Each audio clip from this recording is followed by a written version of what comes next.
Maraming magandang umaga po. Tayo po ay magpapatuloy na po sa ating series studies na pinamagatang The Power of the Spirit-Filled Life. Ito po ay series studies ni Pastor Wilbert na ating inuulit para mas lalo nating maunawaan. Amen. Ano ba yung mga ating napag-aralan na? Una, yung what can the power of God do to us. Amen. Ano ba yung magagawa ng kapangyarihan ng Diyos pag tayo ay bigyan na ng kapangyarihan as a spirit-filled life. Amen. Sabi ito, unang-unang magiging power to become His witness. Pangalawa, power to attract people to repent. Power to overcome intimidation. Power to know the times and season. Panglima, power to help people understand the move of God. Pang-anim, the power to know the word of God for the season. Power to convince the people to repent. Number 7. Number 8, power to cause the people to be identified of Christ. Panglima ay pang-siyam, power to impart gift of the Holy Spirit to the next generation. Power to deliver people from their corrupt generation. Pang-11 is power to belong and join to the family of God. Pang-12 is power to embrace apostolic doctrine. Pang-13, power to be connected to the brethren. Pang-14, power to live in a covenant relationship. At ang pang-15, power to be consistent in the corporate prayer. Amen. At ang ating tatalakayin ngayon na pang-16, power to enter and experience the miraculous. Amen. Tayo po ay yumuko at manalangin. Lord, maraming salamat po Panginoon sa umagang ito na patuloy Lord na patawarin mo kami Lord sa aming mga pagkukulang sa iyo, aming mga hindi pagsunod ng tama. Maraming salamat Lord sa patuloy Lord na kalakasan na ibinibigay mo po sa amin, ang iyong mercy, ang iyong grace Panginoon ang kailangan namin. Bless mo Lord ang bawat isa na makakinig ng salita ng iyong salita, naway kapayapaan Lord na nanggagaling sa iyo ang kanilang maranasan. Maraming salamat po. Ito po ang aming samot dalangin sa tanging pangalan ni Jesus. Amen. Amen. Siguro maraming nagtatanong sa inyo, paano kung hindi ko nararanasan yung 15 o 16 na pinag-aralan natin na dapat na binibigay sa atin ng Diyos as a vessel of God, di ba? As a spirit-filled man. Sabi ko nga, may mga tao, may mga Kristiyanong hindi makakaranas ng lahat. Hindi naman ibig sabihin ay mali na ang relationship niya sa Lord. Siguro mayroon na pag-aayos ang Panginoon at hindi naman nawawala ang tunay na sumusunod tayo sa Lord, hindi naman mawawala ang kanyang salvation sa atin. Ang problema lang, yung intimacy natin, kung gusto natin maranasan ng lahat ng ito, dapat mas lumalim pa tayo sa intimacy natin sa ating Panginoon, sa ating Diyos. Amen? At mas alamin natin yung anuman yung benefits natin bilang anak niya. Ang problema, pag hindi natin alam, di ba, katulad ng isang citizen, kung di niya alam yung mga benefits ng isang citizen na binibigay ng gobyerno, hindi niya ito mararanasan, hindi niya ito magi-enjoy.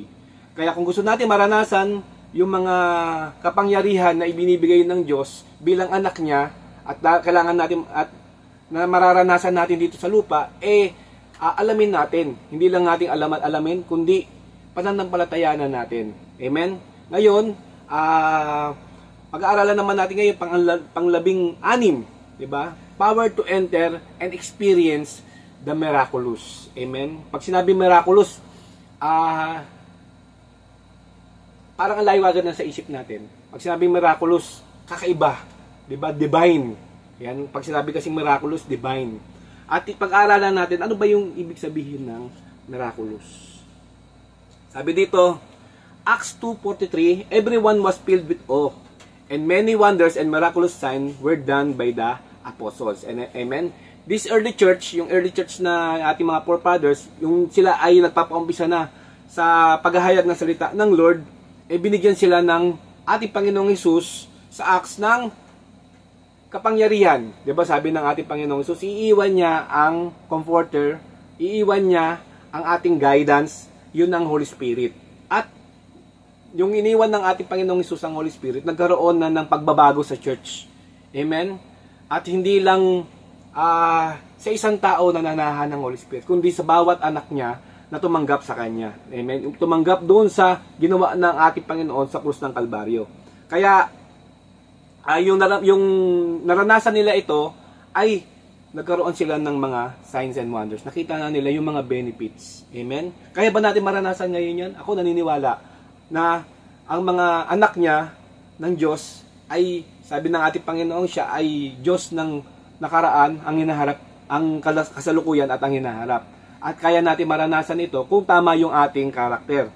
Amen? Kasi napakahalaga ng karakter ng isang tao para maranasan niya yung kapangyarihan ng Diyos. Amen? Unang-una, dapat maniwala tayo dun sa finished work ng Lord dun sa krus ng Kalbaryo. Amen? At i-deny natin ang ating sarili, hindi na lang para sa atin, kundi para doon sa ministry natin para sa Lord. Kaya nakita natin dito, ang mga apostol ay nagkaroon ng miraculous sign and wonders. Sabi sa Acts 3:16, by faith in the name of the Lord Jesus, this man whom you see and know was made strong. It is Jesus' name and the faith that comes through him that has given complete healing him, as you can all see. Amen? Makikita natin dito yung pananampalataya sa ating Panginoong Hesus ay malakas, at makikita natin doon yung kanyang pananampalataya sa ating hindi lang sa pangalan ng ating Panginoong Hesus, kundi doon sa anong ginawa ng ating Panginoong Hesus sa krus ng Kalbaryo, nagkaroon siya ng complete healing. Paano ang tanong, paano kung ang isang tao yung kanyang pananampalataya naman buong buo sa Lord, pero meron siya pinapanalangin na hindi gumagaling? Ibig sabihin ba ang kanyang pananampalataya ay hindi strong? Hindi strong? Amen. Minsan may mapapatanong tayo ng ganyan. Hindi ba strong, Lord, ang pananampalataya ko? Nagdalangin ako na gumaling sa sakit ang isang tao. Ba't di po gumaling? Amen. May kanya-kanyang dahilan ng Lord kung bakit hinahayaan niya, may mga pangyayari sa buhay natin na hinahayaan niya. Kasi may mga effect ito sa tao para lalo tayo mas papalapit sa Lord. Amen. Kaya sabi nga kay Paul, alala ba natin sinabi ni Paul, meron siyang tinik sa laman, pero sabi ng Lord sa kanya, hindi naman tinanggal yung tinik niya sa laman. Ang sabi ng Lord sa kanya, my grace is sufficient for you. Amen? At makita natin doon na hindi kawalan, kung di man siya napagaling, kung ano man yung nararamdaman ni Paul, hindi na yung naging dahilan para mawala siya sa Lord. Amen? Lalo pang lumalim ang kanyang pagdepende niya sa Lord. Minsan kasi ang problema, maraming taong humihingi ng healing, pero pag napagaling na sila, nawawala na sila sa Lord. Amen? Maraming taong ganyan na nawawala sila sa Lord. Ang hinahabol lang nila yung healing nila, pero yung healer hindi nila hinahabol. Amen? Hindi nila pinagtutuunan ng pansin. Kaya ang problema, hindi complete yung kanilang healing. Sabi dito, what the early church experience is just continuation of the ministry of Jesus. Amen? Sabi ni Jesus, masigit pa ang magagawa ninyo kaysa sa akin. Hindi in terms of quality, kundi sa quantity. Diba? Kasi hindi natin kaya higitan ng Lord. Hindi natin kaya higitan yung kanyang ginawa nung kanyang ministry. Kahit anong sunod natin sa yapak ng Lord, hindi natin kayang gawin. Amen? Lagi tayong hindi aabot sa standard. Amen? Pero sabi ng Panginoon na mas higit pa, ibig sabihin is yung quantity. Amen? Kasi mas marami na tayo, hindi lang siya. Amen? Kung isang pastor nagawa yung miraculous sign, 'di ba? Ang dami ng pastor ngayon. 'Di ba? Kung kumbaga sa quantity, mas marami na kaysa sa quality. Sabi dito, Jesus went sa Matthew 4:23 to 24. Jesus went throughout the Galilee and teaching in the synagogues, preaching the good news of the kingdom and healing every disease and sickness among the people.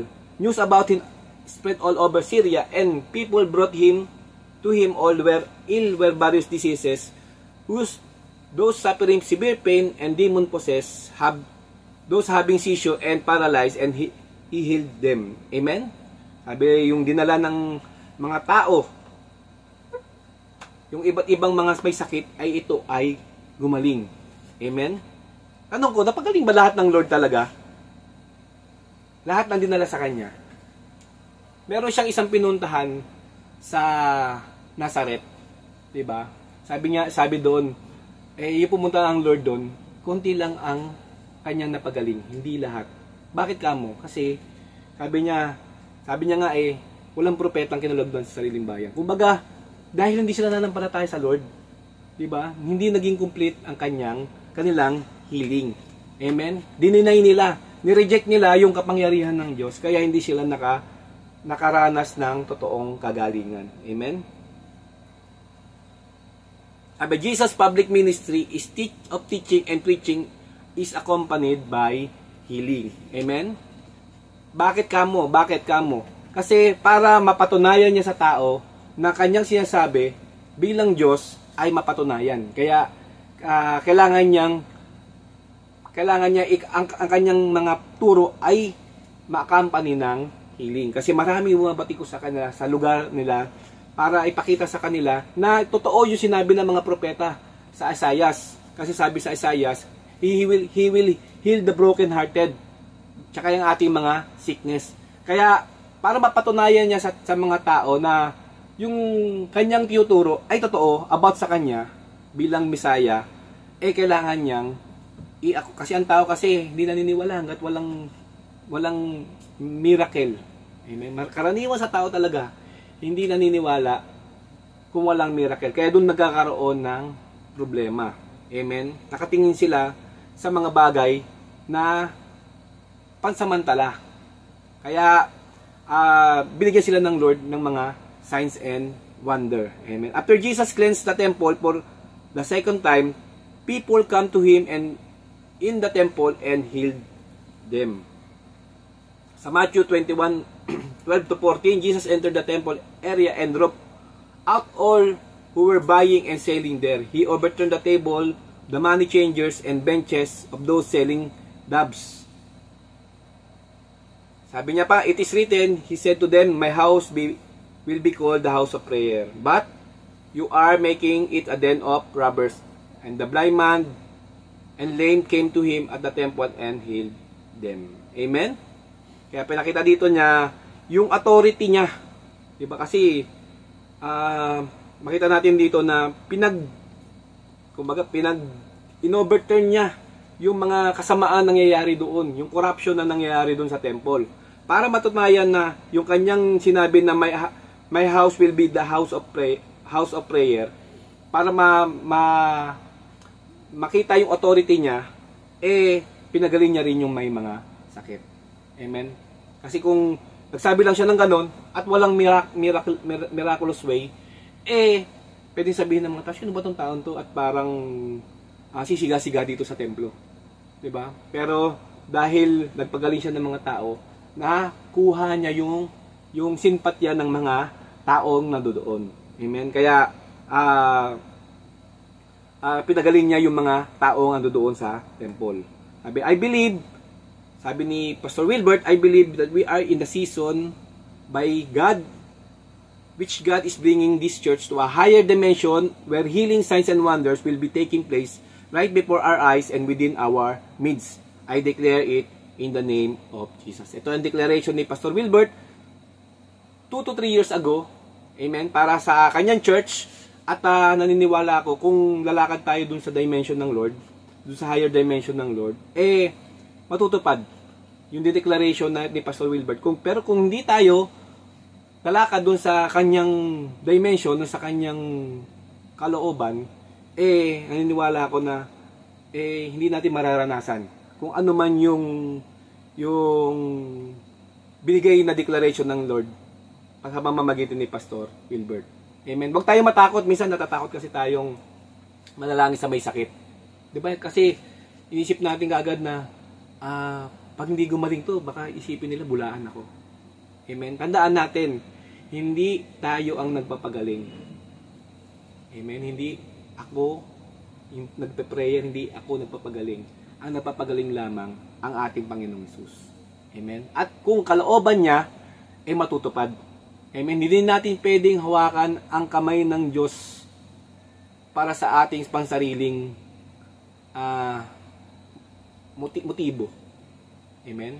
Kasi minsan, hinahawakan natin yung kamay ng Diyos at sinasabi natin, nakikipag-bargaining pa tayo sa Lord. Lord, magpapasting ako. Gusto ko pagalingin siya.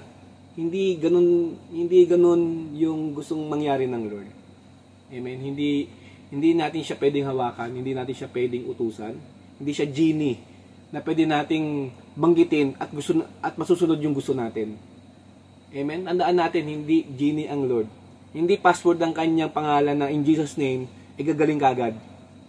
Amen? Depende yan sa kalooban ng Lord sa atin. Amen? Unang-una, mag-glorify ba siya? Mag-glorify ba siya kapag may gumaling sa harapan mo? O baka angkinin natin yung gift na ibinigay sa atin? Tingnan muna natin i-search muna natin yung ano natin, kalooban natin. Mag-glorify ba ang Lord? Amen? Kaya, naniniwala ako na napakalaking accountability ang bawat responsibility na ibibigay sa atin ng Lord. Kung bibigyan tayo ng responsibilidad ng Lord na may gift of healing, napakalaking accountability niyan. Amen? Napakalaking accountability. Maraming mga pastor, maraming mga evangelist, mga preacher, na nabigyan ng spirit o gift of healing, nasaan na sila ngayon? Diba? Nasilaw sila sa kanilang sariling kakayanan. Silaw sila sa kanilang piling nila, sila na yung nakakapagpagaling. Ayun na nagiging problema. Kaya napakalaking accountability kung mabibigyan tayo ng spirit of gift of healing. Amen? Napakalaking responsibilidad at accountable tayo sa Lord. Amen? Kasi tandaan natin, ang pagpapagaling, hindi siya, kung nakapagpagaling tayo ng tao, hindi siya daan para sabihin na natin ligtas tayo. Sa Bible, meron din nagsabing ganyan. Di ba sabi nung sa Bible, nagpagaling kami Lord, palayas kami ng mga masasamang espiritu sa pangalan mo. Sabi ng Lord sa kanila, hindi ko kayo kilala, kayo mapaggawa ng masama. Amen? Kasi, hindi susi ang gift of healing para sabihin na natin ligtas tayo.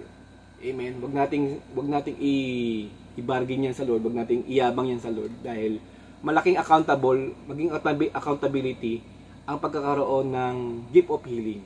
Amen?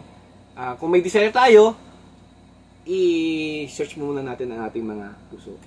Sabi sa Ecclesiastes 3:3, a time to heal and a time to heal.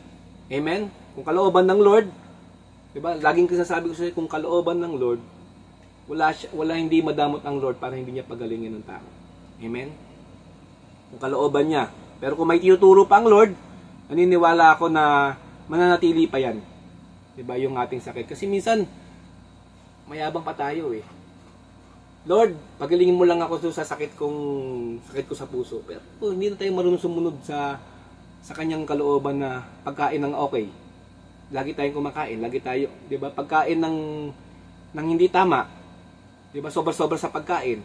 Hindi nga tayo makapag-fasting. Tapos prayer natin, Lord, pagalingin mo po ako. Hindi natin kaya disiplinahin sarili natin sa ating mga kinakain, sa ating mga pag-exercise. Tapos ang panalangin natin, Lord, pagalingin mo ako sa sakit ko.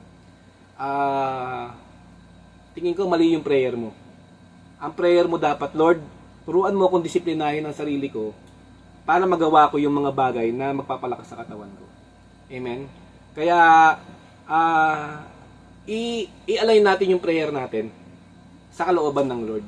Amen? I-align natin yung prayer natin sa kalooban ng Lord. Sabi dito sa declaration, this is the season in receiving healing, health, deliverance, and abundance of peace and security. Lord, di ba sabi dito, gusto ko Lord ng deliverance about sa aking sakit. Pero, hindi tayo disiplinado.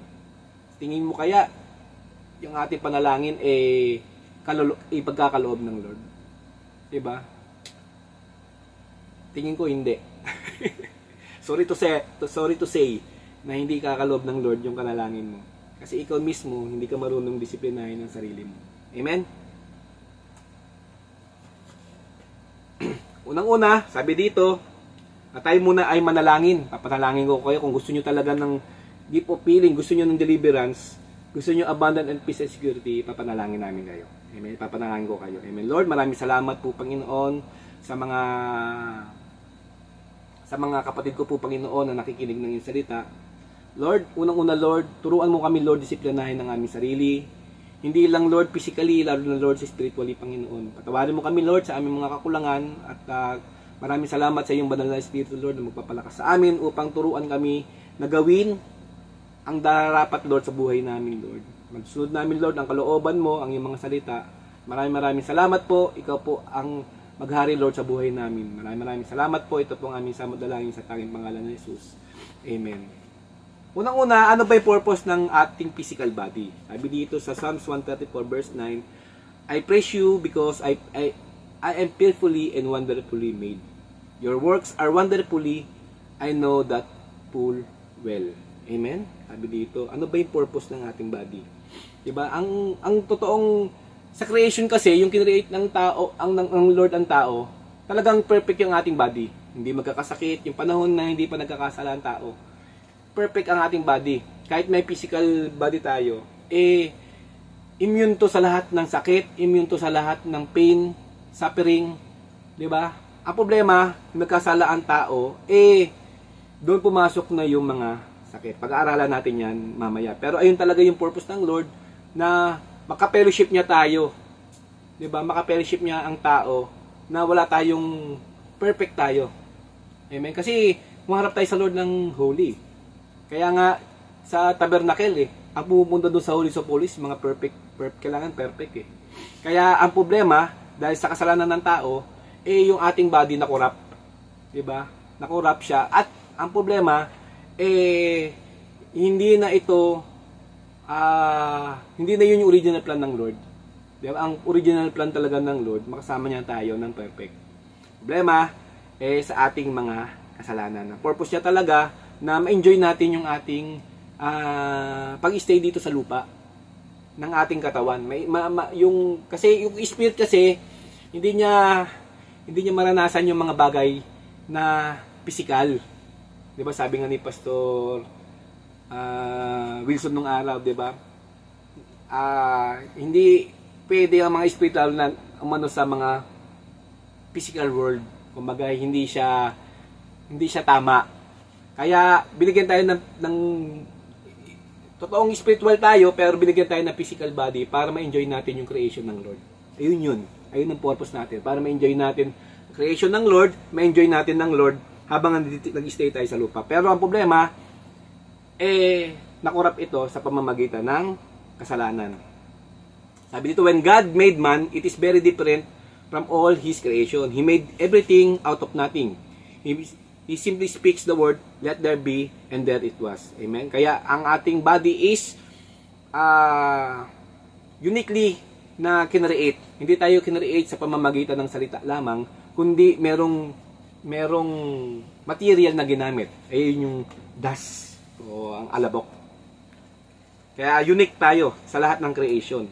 Sabi, but man was made out of something from dust, and his own hands carefully fashioned us, and after that man was formed, he breathed unto his nostril of man his very own life, and that is why we are different from, we are so different. Amen? Sabi nga, yung the breath of life, di ba?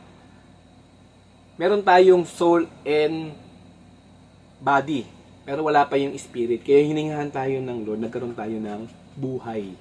Diba? Nagkaroon ng buhay ang tao. Kasi, sa pamamagitan nung kanyang paghinga. Yun yung breath of life o the Holy Spirit. Yung Spirit na binigay sa atin. Kaya nga tatandaan natin Kaya sabi kay Eva at Adan, pag kinain mo yung ng bunga nagbibigay ng kaalaman, mamamatay ka. Namatay ba sila? Hindi naman agad sila namatay, di ba? Marami pang taon silang nabuhay sa mundo, pero hindi agad sila namatay. Yung physical body, di ba? Yung kanilang physical body hindi kagad namatay, pero ang kanilang spirit namatay agad. Nawalan sila ng connection sa Lord sa pamamagitan ng pagpasok ng kasalanan. Ayun yung namatay, yung breath of life. Amen? Sa Genesis 2:7 says, the Lord God formed the man from the dust of the ground and breathed into his nostril the breath of life, and the man became a living being. Amen? Nagkaroon ng buhay, nagkaroon ng purpose.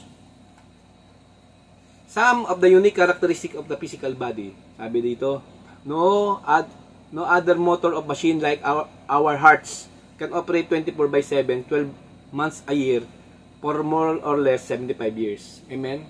Yan mo, ano na to corrupt body na to, pero kahit 75 years, nabuhay pa rin yung tao. Amen? The physical body is, in its healthy state, has built a mechanism called immune system to heal itself. Amen? Mayroon ako narinig na isang doktor, sabi niya, kung wala tayong immunity o immune system, siguro lahat ng tao ay patay na. Amen? Kasi hindi niya kakayanin yung mga virus o mga sakit o bakterya na malalanghap. Pero ako naniniwala ko kung hindi nakurap yung tao, siguro yung immune system natin overboost, di ba? Walang bakterya pwedeng pumasok sa atin. Kasi perfect yung immune system natin. Hindi kayang pasukin ng anumang bakterya o anumang virus. Dahil sa pagkakasala ng tao, doon nagkaroon ng problema. Nagkaroon na ng corruption pati yung ating immune system, di ba? Nahawa na tayo ng sakit, nagkakaroon na tayo ng mga sakit. Dahil yung ating immune system ay na-compromise na. God's original intention in creating man is for man express the life of God in the physical world, and the way to do that is for God to live in a physical body. Amen? Sabi ni Pastor Wilbert. After the fall, God's intention did not materialize. Ito yung sasabi ko. But when Jesus came, He demonstrated God living in a physical body. Amen? Nang ating Panginoong Hesus, pinakita niya na pwede. Diba? Kasi ang ating Panginoong Hesus, bumaba siya sa lupa at kumunik siya sa tao sa pamamagitan ng kanyang pagsilang dito sa lupa sa pamamagitan ni Mary, at naranasan niya ang physical body. Sabi dito sa Colossians 2:9-10, for in Christ all the fullness of deity lives in bodily form. Amen? Kaya ba natin mabuhay? Di ba? Sabi dito, ang ating Panginoong Hesus, nabuhay siya sa bodily form. Pero hindi pa yun yung final. Kasi nung nag-ascend ang ating Panginoong sa langit, di ba, ikatakas ng kanyang kamatayan, nag-ascend siya sa langit. Pagbaba niya, glorified body na siya. Ayun yung final form natin, yung glorified body. Kasi itong physical body natin is nakurap na to ng kasalanan at kailangan itong mamatay para magkaroon ng bagong katawan. Ayun yung glorified body. Amen? At hindi natin mararanasan yon dito pa sa lupa. Mararanasan natin yun sa pagbabalik ng ating Panginoon, o kaya tayo ay namatay. Sa pagbalik ng ating Panginoon, magkakaroon tayo ng glorified body. Amen? Sabi sa Hebrews 10:5, therefore when Christ came into the world, He said, sacrifice and offering you did not desire, but a body you prepared for me. Ang ating Panginoong Jesus, yung bumaba siya sa lupa, ay ang kanyang physical body is perfect. Amen? Para siyang simula ng creation. Yung kinreate ng Lord si Eva at Adan, yung ginamit na Lord ng ating Panginoong Jesus na body, ganun ka-perfect. Amen? Ganun ka-perfect. Narinig niyo ba si Jesus sa Bible na nagkasakit? Di ba? Sabi nga siya nga yung tao walang kasalanan eh. Di ba? At ang kahit anong sakit hindi makapanaig sa kanya. Amen? Nakaranas siya ng gutom, pero hindi siya nagkasakit. Amen? Nakita mo si Jesus, yung sa habang si Jesus ay hindi nakapagpunta sa ministry dahil may sakit, nilalagnat. Narinig niyo ba yun sa Bible? Parang wala akong narinig na ganun. Na ang ating Panginoong Hesus ay nilagnat at hindi nakapag-ministry. Diba? Kasi yung binigay sa kanya ng Lord, yung kanyang physical body is perfect. Amen? Perfect. Diba? Kaya nga walang kasalanan eh. But that is why after we are born again and saved, God wants us to be sanctified in all aspect of our being. Amen? Kahit na nagkasala tayo, gusto pa rin na maranasan ng Lord ang pagiging buhay. Sabi ng buhay, may purpose. Diba? Kasi ang taong walang buhay, yung mga taong walang purpose. Diba? Yung naborn again tayo, nagkaroon tayo ng purpose sa buhay. Nagkaroon tayo ng buhay. Amen? Kahit na ang ating katawan ay patuloy na namamatay. Diba? Pero nagkaroon tayo ng tunay na buhay. Nagkaroon tayo ng purpose sa buhay. Sabi din sa 1 Thessalonians 5:27, "My God Himself, the God of peace, sanctify you true and true. May your spirit and soul and body be kept blameless at the coming of our Lord Jesus Christ." Amen? Amen? Sabi dito, sanctify us, to keep us blameless bago dumating ang pagbabalik ng ating Panginoong Hesus. Kaya ba natin yun? Kaya ba natin mag-be blameless? Kaya ako nga lang minit na ulo ko kanina Diba? Nagkaroon na kagad ako ng problema Diba? Lahat, mayat maya. Diba? Pag-isip pa nga lang natin, lagi nagtatalo Diba? Laging may doubt, laging may nagkakaproblema. Kaya, makagawa ba natin blameless bago dumating ating pag tinignan natin, baka lahat tayo maiwan. Amen? Kasi yung ating pagiging blameless is not about us.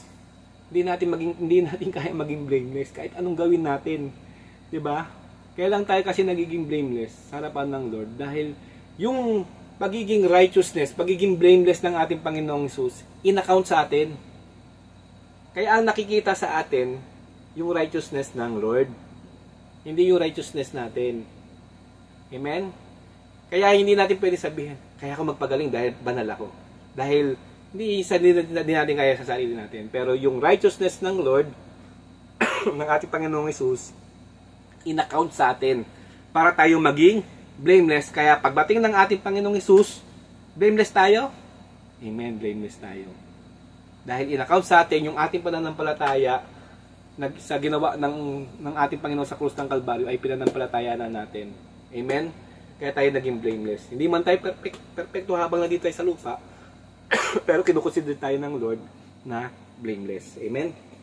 Sabi dito, man is a tripartite being. God holds us accountable in taking care of our spirit, soul, and our body. Sabi nga, i-take care daw natin ang ating tripartite being. Ang ating spirit, soul, and body. Paano ba natin matitake care ang ating spirit? Pamamagitan ng pag-connect sa spirit. Yung ating soul, sa pamamagitan ng salita ng Lord. Yung body natin sa pamamagitan ng anumang kinakain natin, sa ating physical pag-exercise natin, sa pagkain natin. Amen?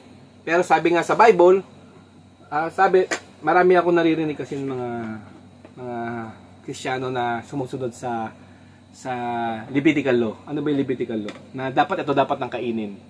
Ito dapat yung mga dapat kinakain ng Kristiyano. Kasi ito yung binigay ng Lord na pagkain sa Bible. Ako naniniwala na sabi kasi healthy kasi yung mga binigay sa kanya na pagkain ng Lord sa mga Israelites. Ako naniniwala wala naman sinabi sa Lord na kung bakit ito yung pinakain sa kanila sa mga Israelite. Hindi naman sinabi ng Lord, kaya ako binibigay sa iyo yan kasi sa bansang Israel dahil healthy para sa inyo yan. Hindi yun sinabi sa Bible. Amen? Gusto lang ng Lord na ipakain sa kanila para magkaroon ng distinction between Israel at sa other nation. Ayun lang yung dahilan. Hindi dahil healthy yung pagkain na yon kaysa sa pagkain ng mga hindi Jew. Diba? Ng mga hindi Israelites. Kaya wag natin dagdagan yung salita natin na kasi healthy kasi yon. Hindi. Kaya distinction lang yon ng Lord para ihiwalay ang Israel sa mga hindi Israel. Amen. Kaya siguro may mga good benefits pero hindi natin sabihin kasi ayun yung sabi ng Bible na mas healthy yon.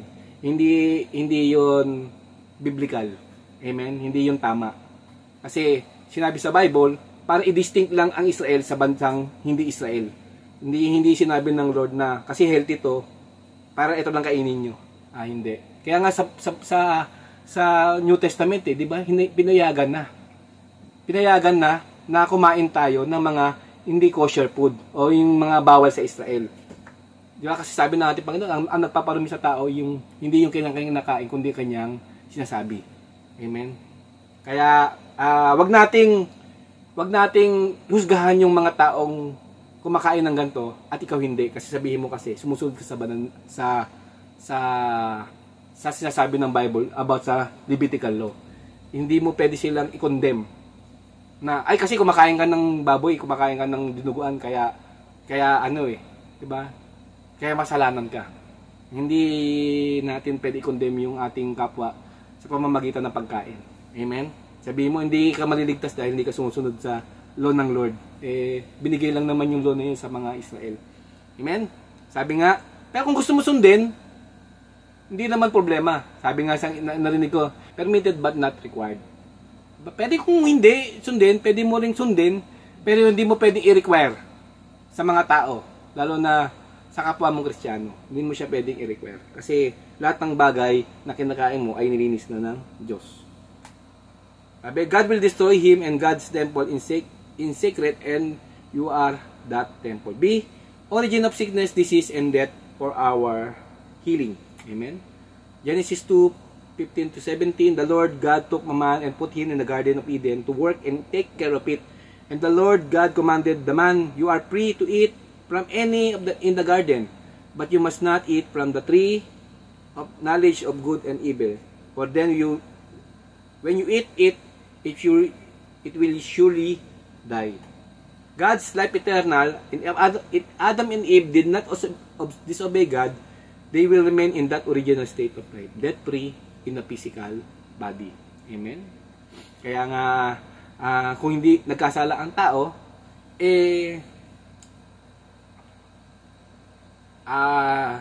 death-free sana ang ating buhay. So nga lang, talagang naniniwala ako na alam na rin ng Lord na mangyayari yun. Kasi meron na kagad siyang rescue plan.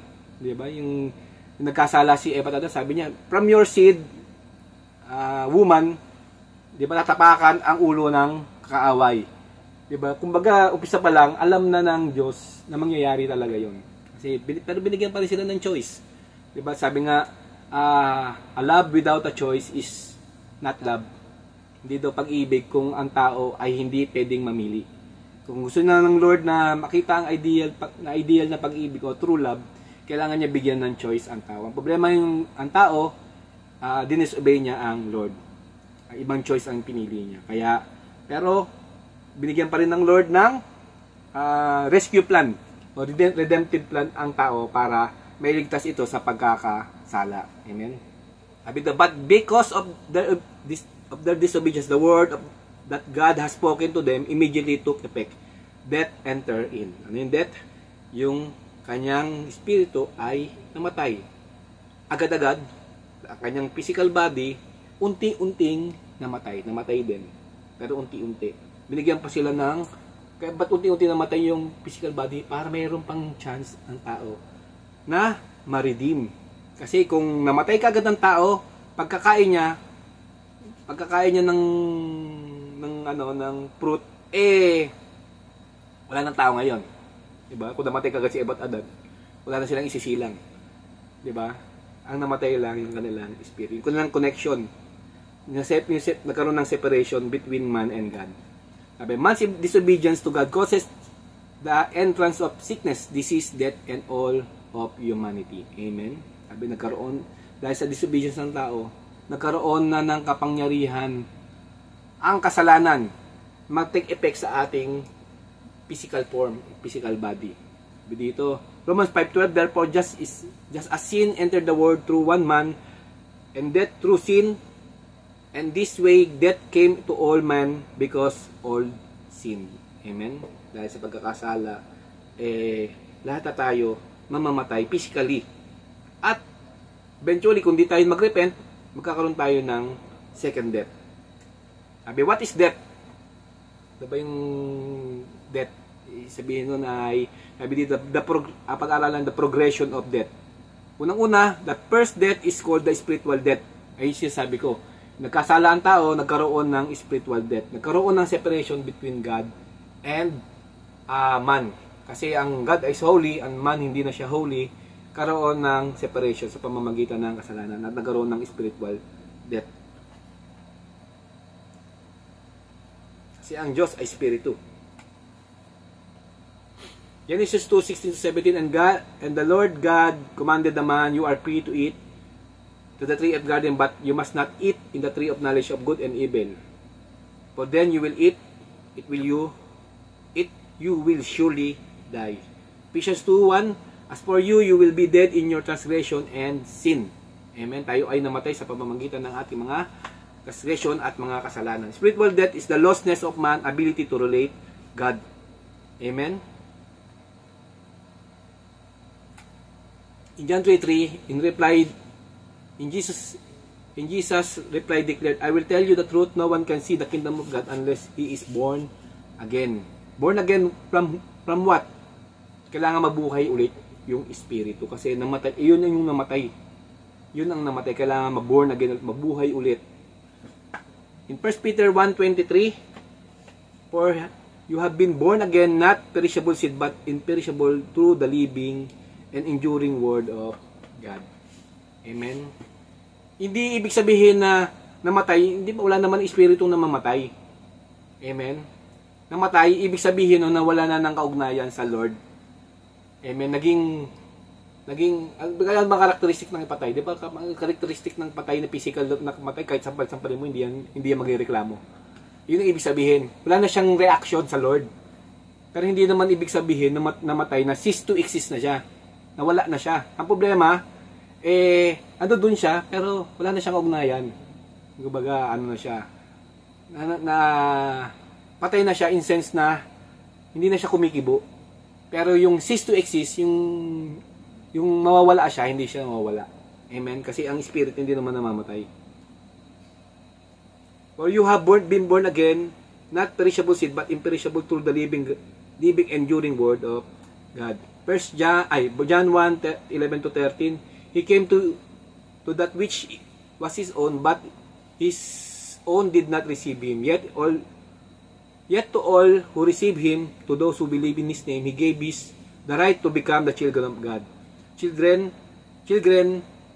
born not natural descent, nor of human decision or husband but born of God. Sabi, we are born of God. John 5:24-25, I will tell you the truth, whosoever hears my word and believes him who sent me has eternal life and will not be condemned. He has crossed over to the death to life. I tell you the truth, a time is coming and how has now come when the dead will hear the voice of the Son of God, and those who will hear will alive. Amen? Sabi dito, yung mga patay nakakarinig. Diba? Kasi ang nagsasalita, ang Diyos. Diba? Hindi naman sila, yung spirit hindi naman exist. Pero pag narinig nila yung salita ng Lord, ay nagiging buhay sila. Diba? Nabubuhay sila. When man continues to live in the state of lostness, all his way lead to death. Amen? Pag napatuloy tayo sa kasalanan, ang kahantungan nito ay kamatayan. Amen? Or truth is parallel. Kung magpapatuloy tayo sa masamang gawa, kriminal ng gawain, dadating yung panahon, mamamatay din tayo sa pagiging kriminal. Yun ang ibig sabihin. Diba? Lahat ng kasalanan magli-lead sa death. Hindi lang physical body, pati eternal death. Proverbs 12:1, there is the way seems right to the man, but in the end, it leads to death. Amen? Pag nababasa ko ito yung Proverbs 14 verse 12, sabi dito, there is a way that seems right to a man. Sino mga man to na kala niya tama ang kanyang ginagawa? Ito yung mga taong mga walang Diyos. Kasi lahat ng kanyang ginagawa, tingin niya tama. Amen? Pero nagdulot nito ay kamatayan. Yung mga taong iniisip niya, yung taong walang Diyos, iniisip niya lagi siyang tama. Kasi siya yung nagdidesisyon. Kasi wala siyang absolute right. Yung kanyang tama or right is subjective. Depende sa opinion niya lang. 'Di ba? Pero walang objective na right o na katotohanan. Na nasasabi ng yung objective kasi yung nanggagaling lang yun sa Diyos eh. 'Di ba? Ayun yung pinaka-standard ng lahat eh. Kung wala kasing standard ng lahat, kung walang Diyos, sabihin nun, walang standard, lahat na sinasabi ng tao, palagay niya tama. Di ba? Katulad ni Hitler. Yung pagpatay niya sa Hudyo, kala niya tama sa sarili niya. Pero sa atin, alam natin mali yung ginagawa niya. Pero sa kanya, tama yun. Kasi wala siyang Diyos. Wala siyang absolute right. Wala siyang katotohanan. Kaya, sabi dito, kapag ang tao, nag-decision siya na siya yung tama, tatamaan talaga siya. Amen. Kasi sabi dito, it will end, it leads to death. Kamatayan lang. Pag ang tao nag-desisyon na wala ang Diyos, kamatayan ang hahantungan nito. Kahit sinong tao pa yan. Sabi, man's thinking, a religion ay parang mga kalsada na iba-iba lang. Pero lahat ng ito patungo sa langit. Amen? May narinig akong ganyan. Pope pa ang nagsabi. Diba? All religion leads to Christ. Nawala yung exclusivity ng ating Panginoong Jesus. Kasi sabi ng Diyos, dito sa John 14:6, Jesus said, I am the way, the truth, and the life. No one comes to the Father except through me. Kaya kapag nagsabi tayo, lahat ng religion, patungo sa langit, hindi yung biblical. Hindi yun yung sabi ng Lord. Kasi, ang patungo lang langit, wala nang iba kundi ang ating Panginoong Jesus lang. Kaya, kung may magsasabi ng ang aming church, ang aming leader, kung di kayo sasama, hindi kayo mapupunta sa langit kasi ito lang yung papuntang langit. Huwag kayong maniwala kagad. Amen? Hindi ang church, hindi ang ating gawa, hindi ang ating karunungan, hindi ang ating anuman meron tayo, hindi ibang tao, ang makakapagdala sa atin sa langit, kundi ang ating Panginoong Hesus lamang. Kapag meron ng iba, tumakbo na kagad kayo. Takbuhan nyo na kagad. Sigurado ako na hindi siya biblical. Amen? False religion na kagad yun. Amen? Kasi isa lang ang patungong langit, ang ating Panginoong Hesus lang. Amen? Wala nang iba. Kaya huwag kayo maniniwala na meron pang ibang daan. Sabi, lahat naman ng tao ay anak ng Diyos. Hindi ako naniniwala na ang lahat ng tao ay anak ng Diyos. Lahat ng tao ay creation ng Diyos. Pero hindi lahat ng tao ay anak ng Diyos. Naintindihan nyo? Diba? Lahat ng tao ay kinreate ng Diyos. Pero hindi lahat ng tao ay anak ng Diyos. Ay, maliwanag ba? Sinabi ko. Sa John 1:12 sabi, Yet to all who receive Him, to those who believe in His name, He gave Him the right to become the children of God. Amen? Sino lang yung ano? Sino lang daw yung ano?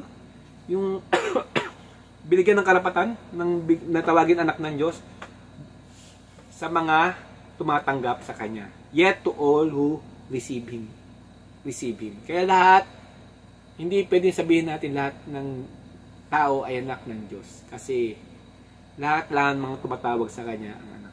Diba sabi nga ni Jesus, sino yung mga taong nagsisinungaling, sila anak ng demonyo kasi ang tatay nila ay ama ng kasinungalingan. Amen. Kaya naniniwala ako na ang tao ang natawag lang siyang anak ng Diyos kung siya ay tumatanggap niya ang ating Diyos. Amen.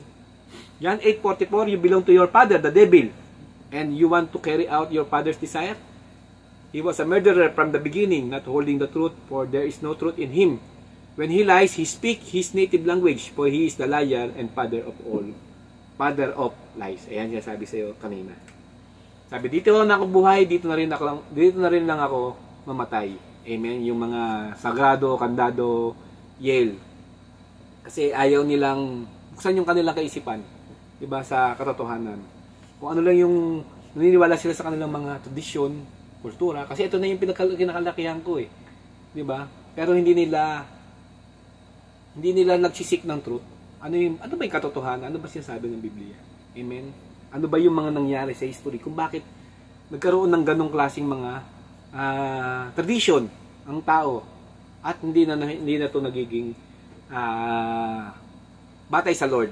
Diba? Kasi sabi niya, naniniwala ako na maraming daan. Pati si Mary, ginagawa nilang daan patungong langit. Ayun yung problema yun. Diba? Sa mga tradisyon, lalo na sa mga ibang mga religion, nadideceive sila sa kanilang mga decision. Sabi sa Colossians 2:8, see it See to it that all one takes your captive through hollow and deceptive philosophy, which depends in human tradition and basic principle of the world rather than on Christ. Ano ba yung mga deceptive philosophy? Sabi, God is love, all is love. Yung mga ano yun, mga tawag dito, deceptive philosophy. Diba? Mga double-minded philosophy. Diba? Pero hindi naman kasi, meron kasing, sabi ko nga, lagi ko nga sinasabi na hindi lahat ng pag-ibig ay tama. May mga pag-ibig na mali. Amen? Pag-ibig mo sa hindi mo asawa, tama ba yung mali? Diba mali yun? Hindi sa ibig sabihin, hindi lahat ng pag-ibig ay tama. Kaya hindi pwedeng sabihin na, hindi, kasi kahit ano pa man kami, mahal ko kasi siya. Hindi yun tama. Kasi may tamang pag-ibig. Kundi tatamaan ka talaga sa misis mo kung umibig ka ng iba. But this is the state of lostness cause man to violate the laws. The laws that God has established. The laws of God, the laws of nature, the laws of the land, the laws that govern our physical being. Amen? Sabi dito, yung tayo ay hindi pa naliligtas, we are under the law. Diba? Under the law. Ano ba yung karakteristik ng law? Minsan pag-aaralan natin yan. Ang isang naalala ko, ang karakteristik ng law, para makita yung karakter ng Lord. At una pa, para malaman mo mali ka, ayun ang karakter ng law eh. Kasi kung walang law, di mo alam na mali ka. At ngayon, ang isa pang karakter ng law, hindi mo kaya siyang gawin. Kaya kailangan mo ng tagapagligtas. Kaya kailangan mo dumepende sa Diyos. Kasi yung law, hindi natin kayang i-fulfill. Amen? Kaya ang tao naging lawless dahil sila ay under ng law. Amen? Under ng law. Ibig sabihin ba na, pag under tayo ng grace, hindi na tayo susunod sa law? Hindi, guide na lang natin yung law. Pero hindi na siya magkukondem sa atin. Para sabihin niya, hindi ka ligtas. Amen? Kasi kung mag-govern ka pa sa law, ang law pa mag-govern sa'yo, ang problema niyan, sasabihin niya sa'yo, hindi ka ligtas. Makasalanan ka. Tayo makasalanan. Kaya kailangan natin tagapagligtas. Amen? Kailangan natin ng Diyos sa buhay natin. Kasi siya lang ang nakapulfill ng law na hindi natin kayang gawin. The violation of law accelerates the man's journey toward the next phase of death called physical death. Amen? Sabi nga dito, tanong ko nga kapag naborn again man ang tao, hindi na siya mamamatay. Physically mamamatay pa. Pero hindi na siya mamamatay. Ibig sabihin, magkakaroon na siya ng bagong buhay. Diba? Sabi nga ni Jesus, I am the resurrection and the life. Diba? He who hears my word will never die. Ano bang ibig sabihin nun? Yung hindi yung physical death na siya sabi ni Jesus na hindi ka na mamatay physically. Hindi ka na mamatay eternally. Ayun ang ibig sabihin ng Diyos. Hindi ka na magkakaroon ng eternal death. Diba? Kasi magkakaroon ka na ng buhay. Amen? Magkakaroon ka na ng buhay. Sabi sa Hebrews 9:7, just a man destined to die once and after that to face judgment. Amen? Kaya huwag kayo maniniwala kapag may nagsabi sa inyo, pag na-born again ka, hindi ka na mamamatay physically. Hindi, marami naman. Kamamatay lang ni Pastor John MacArthur. 1939 pala si John MacArthur. Si Bill Graham, matagal na namatay. Diba? Kung sila yung mga man of God, pero namatay pa rin. Physically. Pero eternally, hindi sila mamamatay dahil nadudunin sila sa piling ng ating Diyos. Amen? Physical death lang. Nagkaroon lang ng physical death. Sabi, physical death, our entrance to eternity. Kasi ang ating physical is temporary lang dito sa lupa. Pero ang ating talagang destiny is eternally, kasama ng Lord. Depende ngayon niya kung gusto mong maging kasama hiwalay ang Lord o gusto mong eternally kasama ang Lord, eternally hiwalay sa Lord. Ay mamimili. Sabi dito, ano man yung mga physical death? Sabi, the causes of physical death, naturally, sabi dito is natural death, yung mga pagtanda, old age, and death with no apparent reason, bigla na lang namatay, hindi natin alam, siguro hindi nakapagpa-check up kung anong reason na kinamatay, pero karaniwan dyan, old age, o natural death. Accidental death, car, accident, plane crash, shipwreck, iba yung mga aksidente. Maraming mga iba't ibang klaseng aksidente, dulas, basta mga aksidente, yung nature. Ayan yung mga accidental death na hindi natin minsan napipredict, hindi natin inaasahan. Death caused by acts of nature. Ayan, mga parang aksidente na rin to. Kasi hindi rin natin inaasahan. Earthquake, tsunami, meteor, ano pa ba? Heat wave. Ayan, heat wave, ano yan eh. Acts of nature yan eh. Hindi natin ano pa ba, yung wildfire. Marami namatay sa California last month dahil sa wildfire. Acts of nature. O, hindi na alam o accident yun kasi sabi nila may nag-apoy lang talaga. Hindi natin alam kung bakit umapoy. Death caused by cruelty of man. Wars, murder, torture. Ano pa yung mga cruelty of man? Kidnapping. Hindi natin alam. Basta caused by man. Manslaughter. Sabi dito, death caused by full maturity of sickness. Yan. Dahil sa mga sakit, cancer, ano pa ba? Marami ngayon. Punta lang kayo sa website. Ang karaniwan ngayon sa mga Pilipino, heart attack, CKD, kidney disease. Ayan yung mga full maturity ng sickness. Sabi, ito yung pangatlo, ayun yung physical death kanina, ngayon yung eternal death. Ito yung minsan hindi napaghahandaan ng tao. Kasi yung physical death minsan napaghahandaan pa bago mamatay, di ba? Nakakapagpagamot pa. Pero ang eternal death, dapat natin mas lalo natin dapat paghandaan kasi ito yung eternal na to. Wala nang ano dito eh. Wala nang gamot-gamot dito eh. Wala nang ano dito eh. Hindi ka na pwedeng mamaya na ako magdedesisyon. Dapat ngayon pa lang ay mag-decide na tayo kung gusto ba nating kasama ang Lord eternally o gusto ba nating hindi kasama ang Lord eternally. Yung hindi kasama ang Lord eternally ay tatawagin na eternal death. Kasi yung kasama natin ang Lord at tawag ng eternal life. Naintindihan yung eternal life at eternal death. Sabi sa eternal death, Revelations 21 verse 8, sabi dito, but the cowardly, the unbelieving, the vile, the murderers, the sexual immoral to those who practice magic arts, the idolaters, and that all liars in their place will be in the fiery lake of burning sulfur. This is the second death. Amen? Kaya mga Kristiyano, dapat hindi na tayo dapat nagsisinungaling, hindi tayo nag-idolatry, hindi na tayo paano kung nagsisinungaling pa? Ano ba tayo dyan? Ako naniniwala ako kung nakikipaglaban ka, nakikipagbuno ka sa kasalanan, at nakita na ng Lord yung talagang puso mo na gusto sumunod sa Kanya. Naniniwala ako na ang Lord, ang Holy Spirit sumasayo. Amen? Kasi yung mga taong to, sinabi dito sa Celebration 21:8, ginagawa nila yung kasalanan nila, wala man silang pagsisisi, wala man lang silang conviction kung bakit nila ginagawa yon. Diba? Wala kasi silang Holy Spirit. Dahil may Holy Spirit tayo, kahit minsan natatempt tayo sa mga ganyang klaseng mga practices, nakikipagbuno tayo araw-araw. Amen? Nakikipagbuno ba tayo araw-araw? O hinahayaan lang natin? Amen? Kayo po makakasagot niyan kung nakikipagbuno ka araw-araw sa mga bagay na hindi makadiyos. Amen? Eternal death is a state of unrepented sinner after his physical death, where he or she will experience the eternal pain or torture. Ang tawag sa ibang translation is torment. Ano ba yung torment? Yung torment is yung state of regret.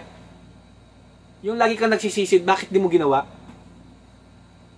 Diba? Yung parang lagi kang, dapat pala, lumapit ako sa Lord, dapat pala. Diba? Ayun yung torment. Yung binigyan ka ng choice na makapagsisi pero hindi mo siya sinunod, hindi mo siya ginrab, hindi mo siya pinanghawakan. Tapos pupunta ka doon sa lake of fire, sa impyerno, yun lagi na sa isip mo. Di ba torment ang tawag doon? State of torment. Na sising-sisi ka, bakit hindi mo ginawa? Di ba? Napakahirap nun. Parang torture. Matindi pa sa torture yun.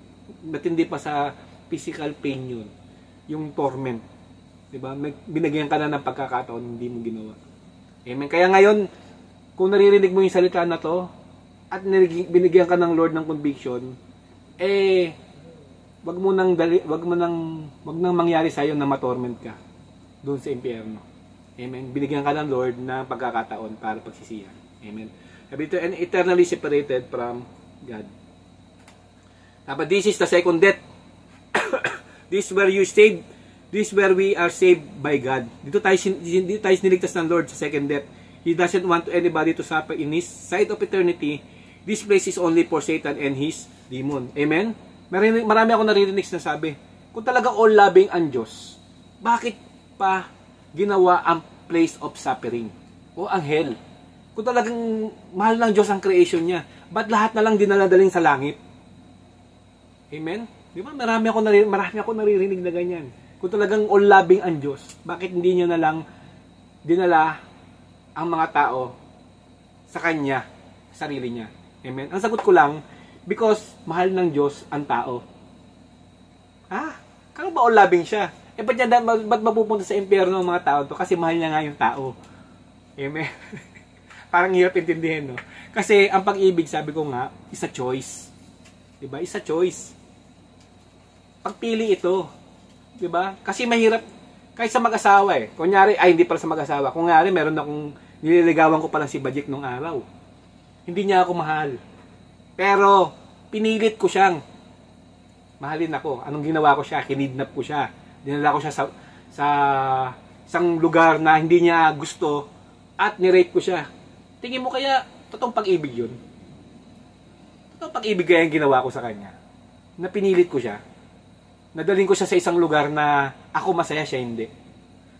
Di ba hindi yung totoong pag-ibig? Kaya anong dahilan ng Diyos nadalhin ka sa isang lugar na ayaw mong siyang kasama? Di ba? Ang tawag doon, ayaw ka ni-rapein ng Lord. Sorry sa word Sabi ayaw niyang gawin yung mga bagay na ayaw mo. Di ba? Kaya, kung ayaw mo, ba't kanya pipilitin sa lugar niya, sa langit? Di ba? Kung gusto mo separated sa kanya, separated ka. Doon ka ngayon sa impyerno. Di ba? Kaya ang Lord, hindi niya gusto mapunta ang tao sa impyerno. Choice yun ng tao kasi mahal niya ang tao. Amen? Kasi choice niya yun. Ayaw niyang pilitin ng tao na mahalin siya. Okay? Intindihan nyo na Kaya huwag kayong maniniwala na kinreate ng Diyos ang hell para sa tao. Hindi. Para yon kay Satan at sa kanyang mga demon. Problema sa tao, choice niya pumunta doon. Mas gusto niyang kasama si Satanas. God's provision for healing. Unang-una, natural healing through our immune system. Sinabi ko kanina, binigyan tayo ng Lord ng immune system para protect us. Amen. A system that protects the body from foreign substance and pathogenic organism that causes the body to the weak and sick. Problema,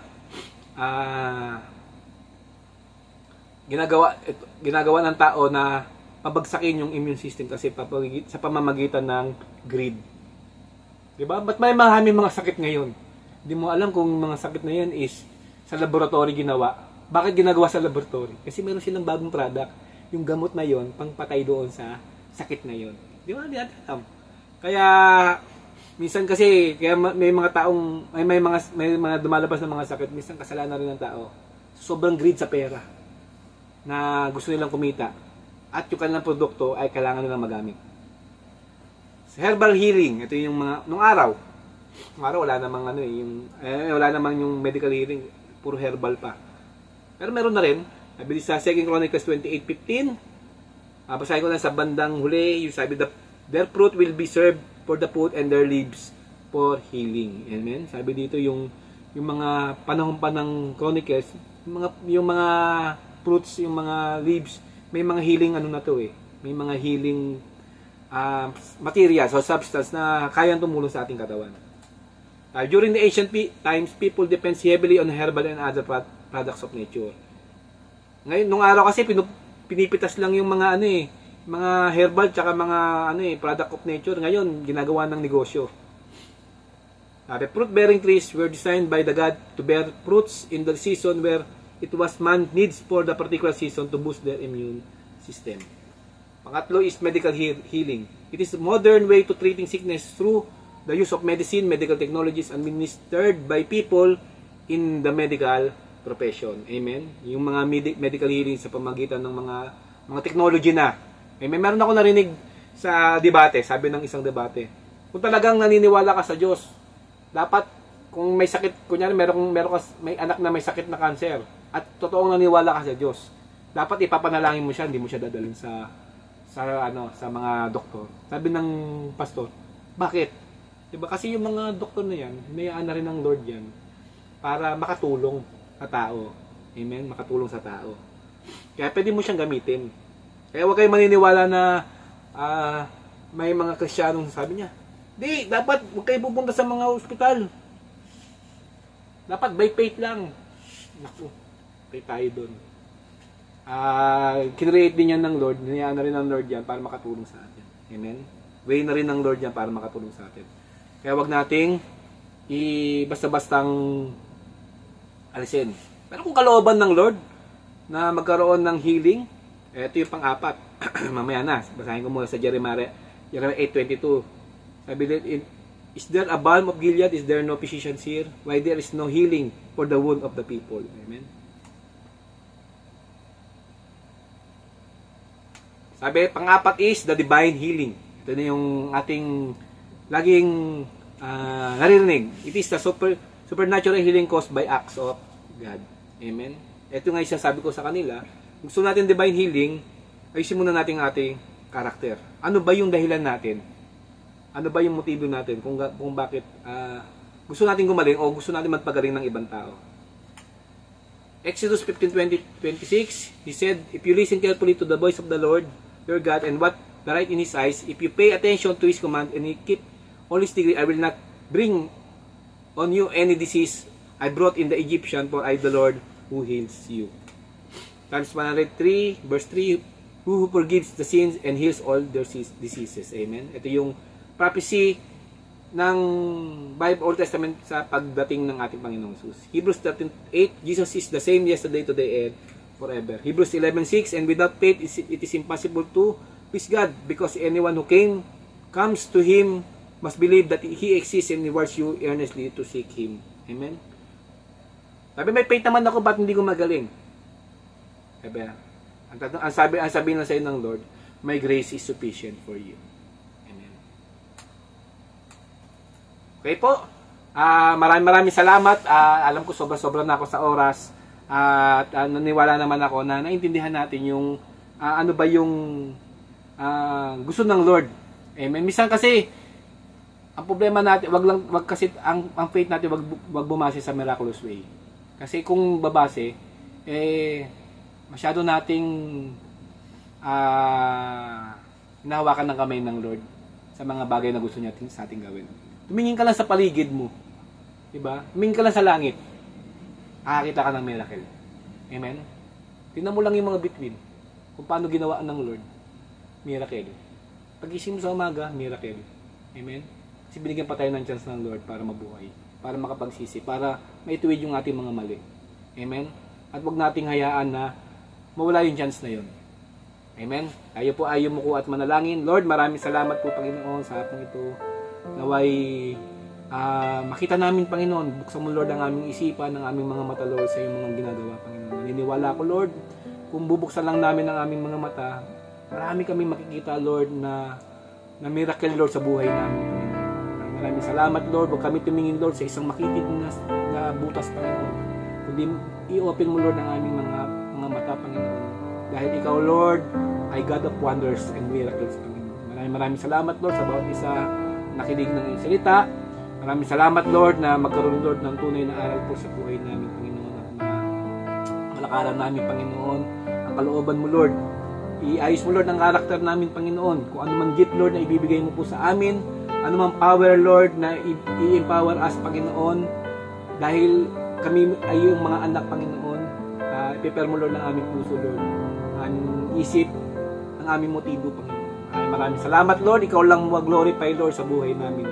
Maraming salamat po. Ito po ang aming samot na langit sa tayong pangalan ni Jesus. Amen, amen. At tatako na po tayo sa pagbibigay. Sabi dito, faith without work is dead. Amen. Sabi ko, kung nananampalataya ka na mahal mo ang Lord, diba? Sabi nga, God loves the generous giver. Hindi niya tinitignan kung ano yung binigay natin. Tinitignan niya kung paano yung puso natin. Amen? Hindi niya yung puso natin. Kasi ang Lord, mayaman siya. You cannot outgive God. Hindi mo kayang pantayin yung binibigay niya sa iyo. Amen? Kaya tayo po ay manalangin. Lord, maraming salamat po, Panginoon. Thank you, Lord, sa bawat trabaho na ibinigay mo po sa amin, bawat negosyo, Panginoon. Palain mo ito, Lord, sa health na ibinigay mo po sa amin, na nakakahinga pa kami, Lord, bagamat maraming sakit ang lumalabas. Maraming salamat, Lord, sa chance, Panginoon, na kami gumaling, Panginoon, upang magkaroon pa kami, Lord, ng kalakasan na makapaglingkod sa iyo, Panginoon. I-bless mo, Lord, ang aming ibibigay at magamit ito, Panginoon, sa pagpapalawak ng iyong mga salita. Maraming salamat po. Ito po ang aming samad dalangin sa tayong pangalan ni Jesus. Amen, amen. God bless po.